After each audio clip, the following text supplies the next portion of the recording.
Dan sebelum kita memulai pelajaran ini, mari kita baca doa sesuai agama dan keyakinan kita masing-masing. Berdoa dalam hati, berdoa dengan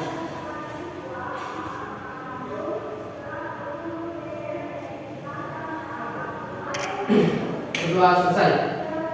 Salam kepada Allah Guru. Assalamualaikum warahmatullahi wabarakatuh. Waalaikumsalam. Ya tidak hadir ada ya? Dua orang Pak. Dua orang siapa? Hakim dengan Iwan. Kenapa mereka? Sakit Pak. Sakit? Apin sakit, Iwan? Apa keterangan? Sehat?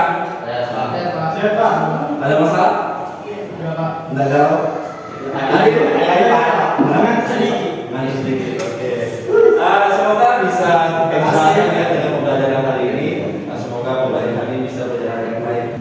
Sebelum Bapak masuk ke pembelajaran, oke, berarti kan PPT-nya Bapak.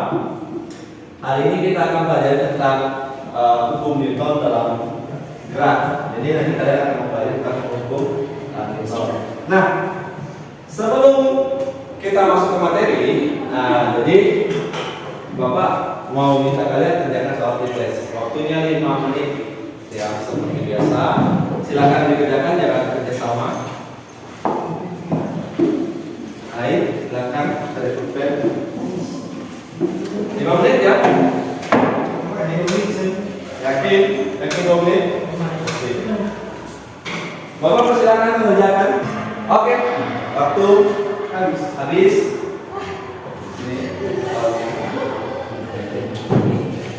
Nanti ini banyak pembanding ya untuk prosesnya. Tulisannya apa? Oke, karena sudah mengerjakan prosesnya, ya semoga prosesnya nanti lebih baik. Kita tampilkan dulu. Sebelum kita masuk ke pembelajaran, pernah nggak kalian mengalami seperti ini? Ketika kita naik sepeda motor, mobil, tiba-tiba kalian mendadak, pernah? Apa yang kamu rasakan? Kaget. Badannya posisi badannya gimana? Panik ke depan. Panik itu perasaan. Jadi posisi badannya terdorong ke? Terdorong ke panik. Sama di mobil itu. Anggap yang nyopir itu aman, yang di tengah Aan, di belakang Adin. Di sini tak di sini. Belakang. Ya, nggak boleh. Kalau kita keren, ya kalau kita keren itu secara mendadak, itu kan otomatis badan kita terlempar, ya. Dalam secara tidak langsung kalian itu sudah mengalami yang namanya hukum Newton. Hukum Newton itu banyak terjadi dalam kehidupan sehari-hari, tapi kita belum tahu secara umum karena teori kita belum tahu. Nah, jadi setelah kita dapat sebut tadi, kita akan mempelajari hari ini komposisi dasar 3 sama seperti pertemuan kemarin, masih melanjutkan ya tentang analisis gerak dan gaya dengan menggunakan hukum Newton. Tapi kita fokus ke bagian komposisi dasar 4.3. Kalian nanti menggunakan simulasi PET untuk belajar tentang hukum Newton. Oke, tujuannya. Nah, untuk indikator pencapaian hari ini ada 2. Oke, itu ada 2. Yang pertama menganalisis penerapan hukum Newton, yang kedua menghitung percepatan benda dengan menggunakan hukum Newton. Kayak sama kayak soal pretest tadi. Kalian kan itu disuruh menghitung percepatan benda ketika Ghazali mendorong benda itu, tapi menggunakan dengan hukum Newton. Oke, semoga pembelajaran hari ini bisa berjalan dengan menyenangkan. Dengan tahapan-tahapan, kalian lalu mengamati stimulus dalam KPD, lalu mengajukan rumusan masalah, melakukan penyelidikan, mengerjakan KPD dan presentasi LKPD.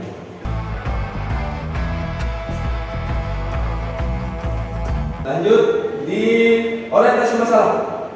Bapak di sini punya ada 2 orientasi masalah yang akan kita selesaikan. Ya, tapi sebelum itu karena kalian sudah duduk berkelompok, jadi Bapak tidak akan bagi kelompok, cuma Bapak akan bagikan dulu LKPD-nya. Oke, bagi LKPD silakan ditulis nama di depan, kelompok 1 dan kelompok 2. Di LKPD sudah kalian lihat orientasi masalahnya sudah ya, ada dua gambar. Gambar A dan gambar B. Di gambar A itu ada dua orang. Dia sedang bermain skating. Mereka pertama-tama berdiri bersamaan, lalu saling mendorong. Ketika mereka saling mendorong, ternyata mereka terlempar ke belakang. Oke. Lalu yang ini, ketika mobilnya tiba-tiba bergerak, posisi badannya orang terlempar. Oke. Sekarang apa mau kita sama-sama mengajukan rumusan masalah? Apa kira-kira rumusan masalah untuk masing-masing gambar? Kita pikirkan apa yang masalah yang kita selesaikan di masing-masing gambar. Coba direnungkan. Siapa? Apa? Kenapa Pak itu yang di gambar B pas diam itu posisi yang orang yang di dalam tenang, tapi pas bergerak langsung dalam tenang.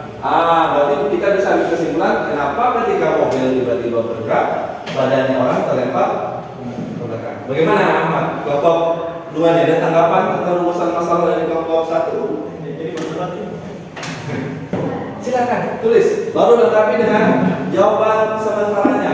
Kenapa bisa seperti itu? Ayo, tulis. Yang tulisannya bagus ya. Minimal Bapak bisa baca. 51 sudah. Kalau sudah, silakan lihat laptopnya kalian lalu buka aplikasinya. Kan kasihnya. Ya, gambar itu ya. Di mana Pak? Di situ. Reinforce. Kan yang gambarkan jelas kopi itu ya. Oke. Untuk petunjuknya silakan lihat di PPD-nya. Di gambar 4. Petunjuknya apa yang harus kamu lakukan? Oke. Sudah? Setuju dan lanjutkan. Kasih berpesan. Oke. Lihat petunjuknya di LKPD. Apa yang harus dikerjakan? Langkah satunya sampai selanjutnya. Nanti setelah kalian mengerjakan dapat nilai angka harus diisi di tabel hasil pengamatan. Ya. Kita kasih tinggi kayaknya 70. Sudutnya 20 lah. Sudutnya 20. Ya, sudut kemiringannya. Ya. Silakan menjelaskan soalnya.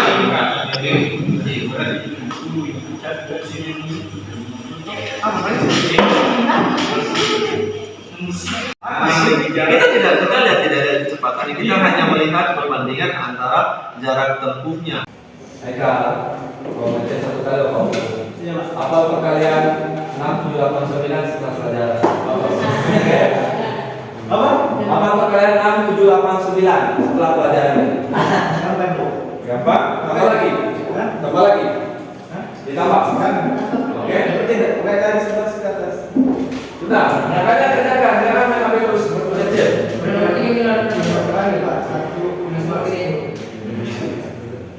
Boleh di tempat gambar, boleh dari gambar.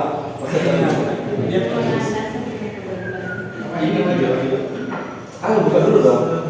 Buka. Assalamualaikum warahmatullahi wabarakatuh. Waalaikumsalam. Baik, kelompok 1 berarti kan? Saya perwakilan dari kelompok 2 ingin mempresentasikan hasil kerja kelompok kami. Mulai mana? Gambarnya dulu, baru jelaskan masing-masing. Gambarnya Pak? Ya. Sudah ya, terima kasih.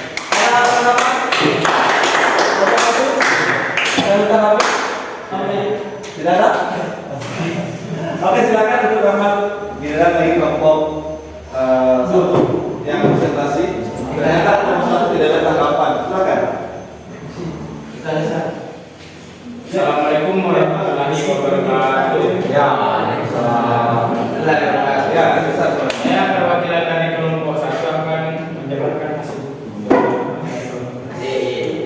Baik, pertama itu bagaimana pengaruh bidang es dan kayu terhadap jarak tempuh pada bidang giring.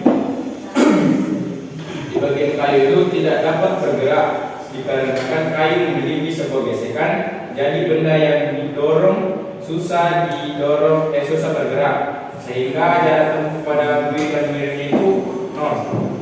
Dan di bagian S tanpa gesekan mudah bergerak dikarenakan tanpa gesekan dan pergerakannya mulus tanpa ada gesekan. Sekarang harusnya hari ini kita akan fokus pada hukum 1, hukum 2 Newton, dan hukum 3 Newton.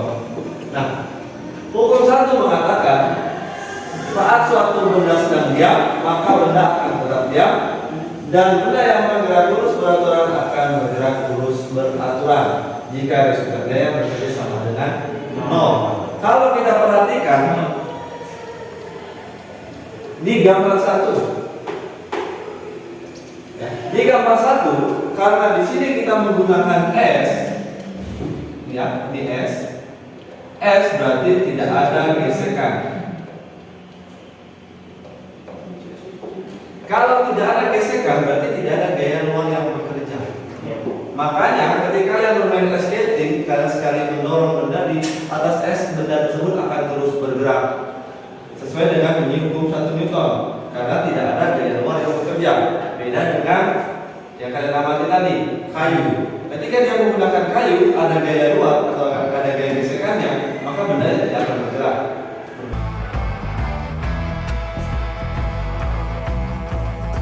Yang bisa menyampaikan kesimpulan apa yang kita pelajari hari ini? Apa kesimpulan hari ini? Apa coba? Belajar dong menyampaikan pendapat di depan umum. Apa kesimpulannya? Kami dulu. Serius? Benar? Apa? Yang dapat saya ambil dari pelajaran kali ini, saya dapat mengetahui apa itu hukum Newton dan kalau tata cara menghitung sudut kemiringan, gaya lurus dan jarak tempuh pada bidang kemiringan. Yang nomor 1 ada?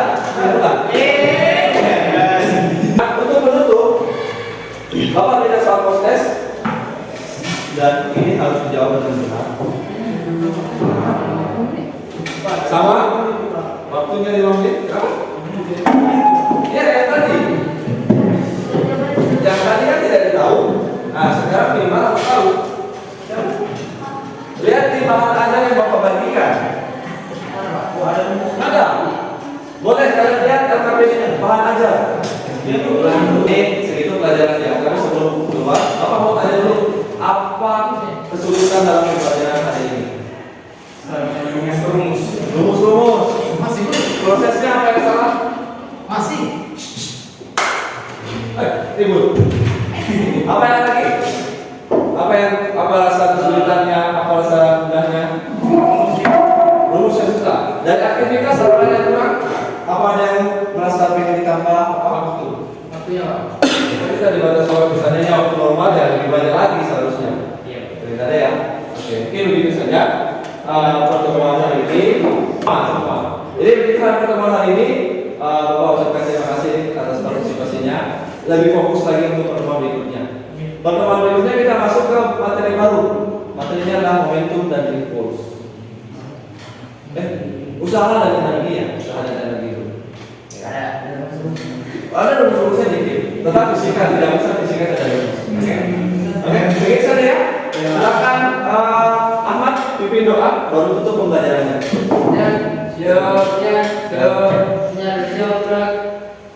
Sebelum kita akhir pembelajaran ini, mari kita baca doa sesuai kemudian keyakinan kita masing-masing. Berdoa dalam hati, berdoa kembali.